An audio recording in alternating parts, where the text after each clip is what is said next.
Welcome, patrons and YouTubers alike, to the multiplayer bonus round. We should have like a drum roll. It'd be awesome. And all the lights come out. That'd be badass. You did the like Phil Collins. I can feel it. I think we should definitely call him up and see if we can use that drum roll. It'd be badass. I don't think he's too busy these days. Welcome, guys. This is the bonus round, and that is right. If you are watching this on a Friday. If you're watching this on Patreon, then I just want to send a special thank you to you for making this show happen. Appreciate it. You. So Seriously. here's your extra content. If you're watching this on YouTube, well, you absolutely know that yes, these are time exclusive videos. They come out every other Friday for Patreon, and then a week later onto YouTube. So if you're not necessarily have the money to donate or whatever, don't feel too bad because we're still giving it to you for free. But donations are always appreciated. $1. $1 make you high. Okay, so we are hot off the topic from our last episode about Mario Odyssey. Can't stop talking about it, but here's the thing. So definitely, Nintendo took a lot of inspiration from Super Mario 64. Yep. Which was their first foray into 3D platforming. Yep. And definitely my first foray into 3D platforming in a video game. And I want to talk about specifically, first of all, our experiences with the 3D platformer Marios that have come out. You know, this being the Mario 64, we have Sunshine, we have both Mario Galaxy 1 and 2, and I would even consider Super Mario 3D World as well. I mean, it is a 3D platformer, but right. So, and I'm more so on the consoles because I'm not going to talk about 3D Land for the 3DS. That's the one I played. Oh, you didn't play 3D World. Okay, well then you can. It's basically the same game. It's a few minor tweaks, a different kind of item. But so yeah, I want to talk about that. I want to talk about first of all our experiences with those games.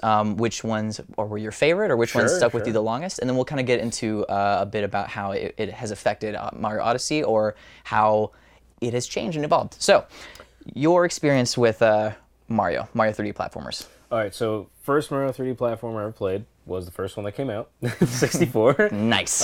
Very good. Good start. Fucking perfect game. Fucking. It is a perfect game from top to bottom. It's perfect. Yeah. Yeah. I would say, God, it's really tough because as weird and different as Sunshine is, it's not even that weird. It's just different with the water thing. The flood, yeah. Yeah, something about Sunshine I always loved.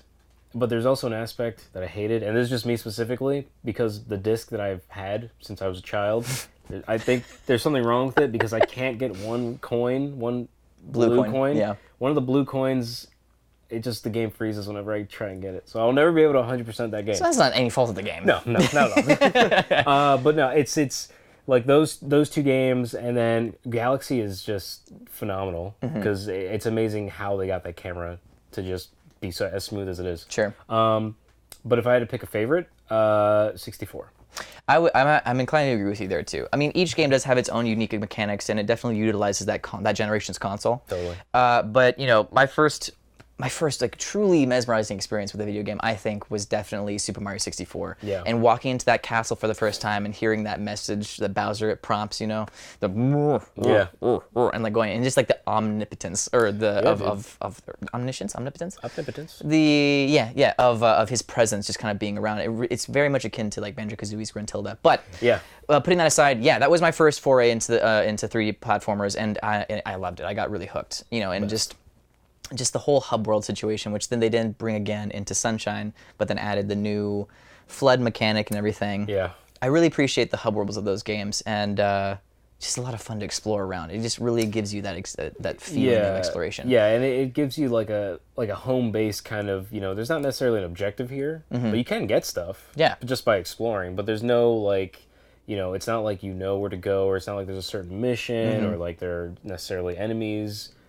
But just having that's why and this, not technically Mario, but Banjo-Kazooie I thought had an amazing hub world. Yeah. Because it's just a giant world, and there are enemies, there aren't boss fights, but you can just explore and get lost. Honestly, there were lots of times where I forgot where I was going. It's so huge. It's a huge labyrinth. I agree completely. It's it gives you a little bit of a reprieve from all the hecticness from each level, and it gives you kind of a more casual experience and invites you to kind of stick around and keep playing and just chill out. You've got the time. You can go and jump in that painting whenever you so please, or jump into that painted Mario onto And what I really liked Sunshine. In the 64, it got ported to DS and stuff, and then you could play as Yoshi, which I loved it so much. Yeah, I love playing as Yoshi. It was great. Now, moving on to the later 3D platformers, it was a couple of years. I think it was 2007 when Mario Galaxy were released. 2007 or 2009. One of the two. I think it was 2007. I think it was 7. Yeah. When that game released, we saw a change. There was no longer, or there was a small hub world for Mario Galaxy. They did away with that in Mario Galaxy 2 with the ship. But they decided to focus, the designers of the game, to focus on these little microcosm of planets or levels to really find different unique game mechanics and explore them to their fullest and then throw them away. And so like they did that with a bunch of different planets and galaxies. So they're always constantly reinventing the gameplay itself, which I thought was a really unique take on Mario. Because previously we just had like each little level, but it was all interconnected with this other world, and there was like a few elements that might have been different and unique to that level. But with Galaxy, each one was vastly different, introducing way new mechanics. Yeah. And they continued this on to 3D World. I was just gonna say. Well, I was gonna say that for Odyssey as well. Like they've continued that, like new things to learn with Cappy and stuff, and it's also like no hub world. And Right. So so moving on to Mario Odyssey, they definitely are starting to combine all the best parts of these games that we love. Like our biggest, I think, kind of mutual, dissatisfaction is that there's no hub world. Can't say complaint. Yeah. Dissatisfaction, but there is no overarching hub world. But these areas and levels are big enough to lose yourself in and explore, and kind of invites that same kind of casual play style that a hub world introduced back in the day. But like you said, they also are infusing more of these really not brave, but confident level design techniques into really just start, here's a new one, have fun and play around with that, and then it kind of like throwing it away a little later. Plus each world, each kingdom in Odyssey, it's like there are unique enemies that you can control that kind of makes it interesting to traverse that specific kingdom. Right. So it's stuff like that. It kind of it makes each world different. Each level, the way you play it can be different. How you interact with things are different because you're not just Mario in each one. You take over different stuff. Now, one thing that is kind of evolved, and now I'm just like kind of realizing it, but one thing that's evolved with this line of games, the 3D platform Marios, is the introduction of companion characters. So in the first one, Super Mario 64, it's just you. Yeah. You're running around as Mario, doing all your flips and whatnot. Dropping penguins. Exactly. Yeah, is that what you did? That's God. Yeah. Everyone inside is a murderer at heart. Oh, your child? Whoops. Yeah. You bring it to her, you get the start, and you go, okay, we're done with this now. You throw it over the edge. It's real fucked up. But we all did it. So there are no companion characters. But then in Sunshine, they decided, okay, well, you like the hub world, but here you go. But we're also adding a new gameplay mechanic and a little partner for you, which is the Flood robot jetpack water thing. Which it's when I first saw that, it made me not interested in Sunshine. It was a little off-putting. Because I was like, it seems like gimmicky, It's just like, you're just throwing this in just to try and make Mario different, and you don't have to. Like, he's one. If there's one game that doesn't necessarily need to change anything about the character, just the game, it's Mario. Right. Like, it's always different. But throwing in a water thing, it's like a super soaker. You're just like, But then when you play, get the fuck out with your fucking water thing. Super soaker. What are you doing here now? But when you play it, it's just like, all right, it's pretty awesome. Like, it worked out, it definitely reinvents the game, and of course, what makes those, which makes it work, is that the designers of themselves really definitely craft the entire game around that mechanic. And I also love the utilization of Yoshi in Sunshine. True, and even in Galaxy as well, in Galaxy 2, I mean. So now in Super Mario Odyssey, we have Cappy, which is this sentient Mario hat that he has around. Yeah, when you first are introduced to the game, you get to your tutorial level, which is Cap World. I think it's Cap World. Cap World, where there's a bunch of these like little ghost characters. Yeah, they're like so weird. They kind of look like Boos, but like their face is a hat and the bottom of a ghost. Yeah, it's really weird. Like I thought of that too. I was like, are these like dead hats that are just like ghosts that are living together? Castaway hats. It's such a forgotten in time. Like, I don't know. half the stuff that Nintendo comes up with for Mario games, like, how do you think of this? Like, there's so many things I want to tell you. I wish you actually played further in the game because last night before I passed out, and I did pass out with the game still playing like on my face, there is a certain level with a certain thing that happened. I was like, they have this in a Mario game now? Like, what the fuck? I can't tell you. I can't even tell you what it reminded me of because it will spoil it. And it was just like, what? It's so weird. It's awesome. But the game, all the games have always been super aware of how ridiculous they are. And, none of the games have this, like, amazing story. It's kind of the same rehash of Bowser stealing Peach. Bowser takes Peach, in a different way. So it's either I'm taking her to my intergalactic spaceship or I'm taking her to my castle. Fuck you. She's mine. Stay in space. Bowser is just this, like, little, no, it's mine. It's so sassy. No. But in this game, he's whisking her away for a shotgun wedding. Yeah, wedding. It's so weird. Yeah. You see, like, Bowser in, like, a pimp suit, like, the very beginning of the game, just a white pimp suit with that top hat. Some would say tuxedo, others say pimp suit. No, pimp suit. If it's white, it's a pimp suit. Yeah, the last stage is actually Vegas. They're going to go straight to a shotgun wedding. No, that'd be fucking awesome. I was going to say, that'd be hilarious. Elvis impersonator as the... real.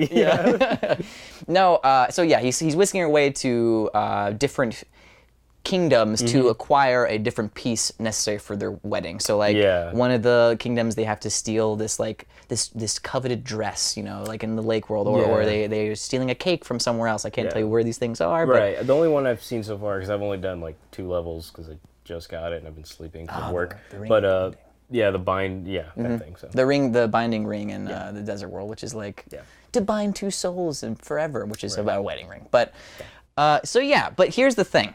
So now we have the companion character. We have these overarching, or these really vast levels that are more akin to Sunshine and more akin to Super Mario 64. But the gameplay is all centered around Cappy and its unique ability of possessing new enemies and now, like you said, being able to traverse new worlds. I fucking love it. Oh yeah, no, it's.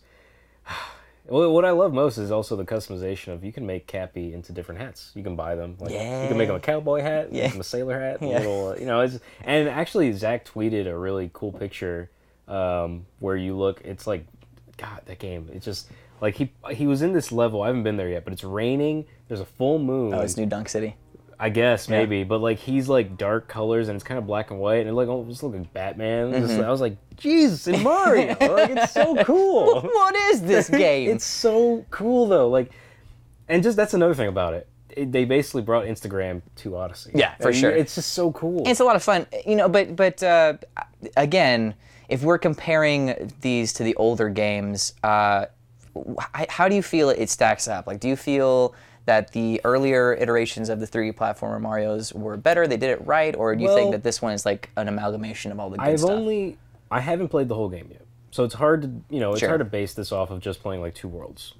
But I still, from what I've experienced so far, 64 is still the best for me, because 64, and this is more about timing.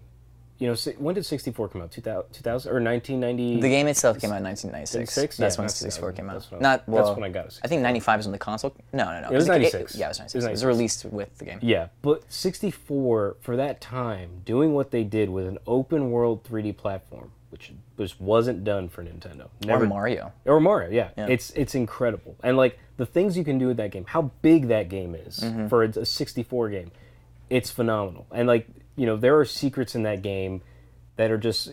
It's like the first time I discovered that, and you look at the sun, and you go to like that bonus world where you're flying with the flying hat. Yeah.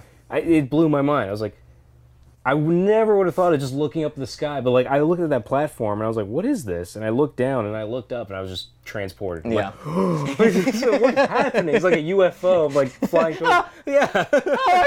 Sweet sensation.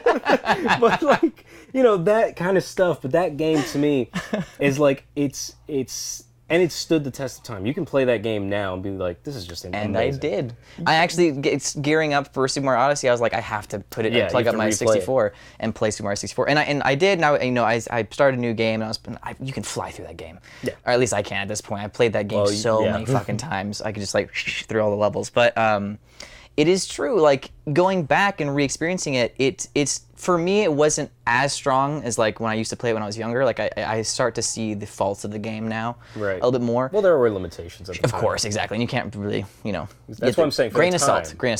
Yeah. But no, it still holds up in a fun experience, and and at this point now too, like I know a lot of the secrets, but I forget a lot of things that are happening, and it's still rediscover things. It's incredible. But Odyssey, so far, what has made that game like so much fun is because to me it's got the Banjo-Kazooie factor.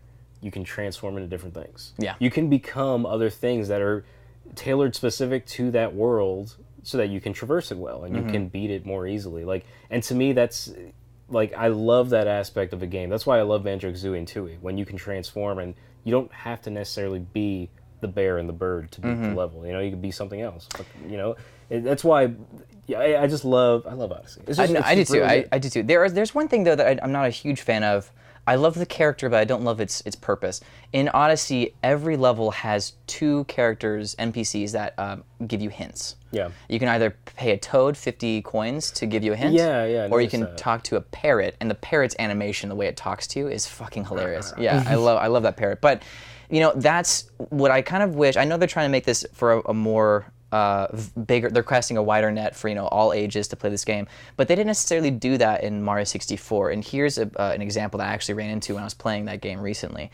When you beat the first Bowser, you unlock the basement level of the castle, and you're going down to where they have the lava level and they have the desert level, and shifting sands land or whatever. So that level specifically, after you've gone into the very obvious painting of the lava land, you go through there, you get a couple stars, and when you come out, you notice that there is this yellow rabbit now around that in the basement area, and you have to chase it. And as you're chasing it, eventually you catch and you get a star. But as you're chasing it, it runs to this dead end, and your instinct is to leap towards the rabbit and catch it. Yeah. But the rabbit jukes you, and you end up going through the wall into a new level. Yeah. And that's how they introduce you, hey, there are secrets in this game. Yeah. And they didn't directly told you. It felt like you discovered it through a happy mistake. Yeah. But in Odyssey, we have these hint characters, and of course, you don't have to talk to these characters. You don't have to pay for the hints. Right. But there are so many goddamn moons, and some of them are so minuscule in the way that you grab them that it's kind of nice that they have those hint characters. But I wish that they had.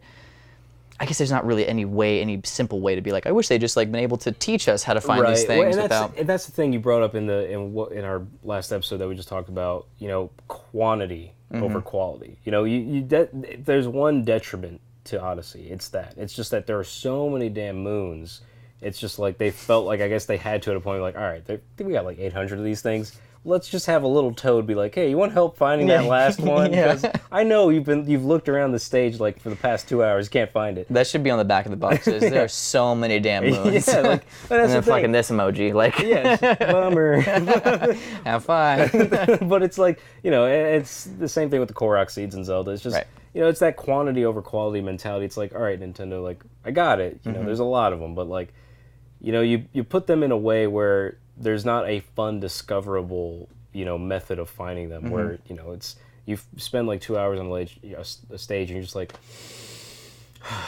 where is this fucking moon? And then the toads at the beginning of the stage are just give me $50 or 50 coins, and I'll tell you where it is. Yeah, I got the hookup. I know some people. Yeah, so it's that kind of aspect I don't like either. It's well, make it in a way where there's a random rabbit that I got to catch. And they do have those, but not that are the rabbit that gets somewhere and then you discover a new thing by trying. Yeah, you're in a totally secret world. Right.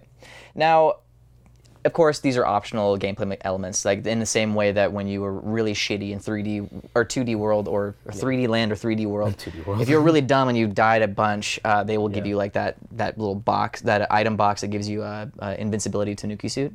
You can just run through the level, which is almost insulting. It's look. Yeah, I know I suck at this level, but I'm gonna get it, right? And so you don't have to grab that suit. You can just keep going and ignore it. The same way with these hints, but it definitely is. It's a moment in 64. That I won't forget. Those things. Yeah. Or, when you jump into this random wall or into the small stained glass window for Peach, and then all of a sudden you're in a wacky, crazy obstacle course. And one thing that's one aspect about Odyssey, and I can't tell whether I dislike it or like it yet, is the no lives or... I don't like it. Yeah, you know, like you live off the coins, and yeah. I don't know how I feel about it yet. It's still too early for me to tell, but like one thing that really bugs me, and it's, again, I don't know if I like it or dislike it yet, I'm just not used to it, is when you go into the 8-bit side-scrolling mode, when you get hit, you don't turn little, you just take a hit on your health. Oh, that's a nitpick. For me too, a little bit, yeah, I'm just like, I'm not comfortable with that yet. Because when I'm programmed to think, when I see 8-bit Mario, I get hit, I go little, and then I get hit again, I die. Right. But that's not there. And then, you know, programmed with 64 Mario, it's like when I get hit, my health goes down, and then when I die, I lose a life. Right. But now there are no lives. It's just there's a little more stakes. Coins. Right. And you get so many coins that it's not even a problem. Yeah, I die, and I'm just like, okay, well, that's a minor inconvenience. Like it doesn't matter. It doesn't matter. But, you know, that's not really, I guess you could argue that's not the point of the game. It's more about, like, exploration and, like, being invited to do that. Yeah, but then you're taking away, like, one thing I loved about 64 was the green mushrooms. I know. Like when you get all the coins, it chases you. You know, you chase it around and it follows you. And like people made up the mini game, the Green Demon Challenge. I was doing that the other day. It's so fucking hard. It's so much fun though. Yeah, it's super fun. Like, so you know, and that's obviously that's not something they designed. You know, Nintendo wasn't thinking about that. But it's a really cool little thing that you could make up on your own. Mm-hmm. But like I feel like that's deleted or obsolete in Odyssey, where you don't have lives. Yeah. So. And, you know, but like the incentive there is don't die because you lose coins, and those coins could buy you more costumes and stuff like that. But hey, it doesn't matter. Just play that level again and get 1,000 coins, and then lose a life, and or die and you lose 10. It's like it's really nothing. I don't know. I mean, overall though, I feel like the game has definitely utilized everything, taken all the great things from the past games and made it bigger and better, minus a hub world, and I just can't wait to see where they take Mario next, and I'm really happy that Nintendo is still giving precedence to 3D mascot platformers. You know, that's the thing about Nintendo. You can always count on their IP games. Mm-hmm. You know, that's the only thing, and that's what makes Nintendo different from all the other companies. Like, you know, Sony had Crash Bandicoot, and then they just abandoned him, and they went and Naughty Dog made Uncharted. And and then they also had Jak and Daxter, and they had Ratchet and Clank for Sony. Yeah, and like those 3D IP platformers were really good. Like Ratchet and Clank, I love Ratchet and Clank games. I love Crash Bandicoot, and Jak and Daxter was really fun. But like you don't have that nowadays anymore, and it's really fun to bring it back to that open world. Here's our mascot 3D world, and you're going to love it every second of it. And it doesn't matter if you're 5 years old or you're 30 years old. You're going to love it regardless. Exactly. And, you know, yes, there's a lot of moons, but, I mean, how can I complain with that much content? And again, like, there are enough moons that do feel rewarding and justify when you grab them and you work for them. And not everyone has that completionist mentality either. True. So I'm sure it's not a bummer for other people. Like, it's just like, all right, there's lots of them, so it's easy to find some, which makes it easier to power the ship. Exactly. Which, you know, it makes it fun. But, like, for us, it's just like, I need to get all of them. Yeah. I need him. And I gotta stop Bowser from going, no, mine. Mine. All right, guys. I mean, we definitely... I want to just make like 4 more bonus videos about this game, and then I want you guys to come on the show and play with us. And then I want to do a let's play, and then I want to do an interview with Miyamoto, and then I want to be in the game. Yeah, and I just want that to be my life afterward. And then I want to work at Nintendo. Yeah, but eventually we will have to. I mean, I don't. Eventually we'll get bored of the game. I doubt it, but not anytime soon. Until then, you guys gotta suck it up and listen to us. Fucking gush over it for a while. I mean, we gushed over Hellblade for like 3 straight weeks, so we're gonna do that for Mario for 6 straight weeks. Yeah, exactly. Fucking 6 straight months. Yeah, probably. Anyways, that is the end of our bonus round, though, guys. Again, I want to thank you, patrons, for giving all of your donations to help this show be what it can be and more. And again, if you're watching this on YouTube, feel free to go and check out our Patreon page and check out what's going on there. These videos are available a week after they've been released onto Patreon, but you get it more relevant in that week early little kind of exclusivity at the beginning, you know, as a Patreon member. Also, we do have plans to make more content and stuff that will actually, I think, should remain on Patreon exclusive. But until then, we'll get there, we have free content for you guys. So I want to thank you so much for tuning in. We want to thank our patrons for donating. And also want to thank DJ CUTMAN for that amazing chiptune music at the beginning. You can check him out at djcutman.com. And again, guys, we love you. And one more thing, $1 makes you holla. I'll do that every time. That's what it takes. Guys, we will see you next week on the bonus round. And YouTubers will see you 2 weeks from now. See you later. We love you. Mario Odyssey.